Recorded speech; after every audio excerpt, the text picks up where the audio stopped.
আমরা ইলমে নূরে নূরানী, আমাদের ব্যবহার হবে কুরআনী।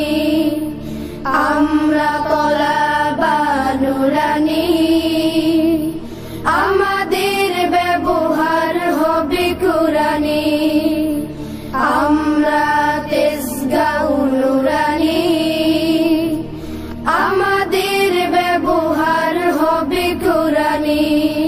আজকে সকলে শপথ নিলাম, সত্য কথা সদা বলবো।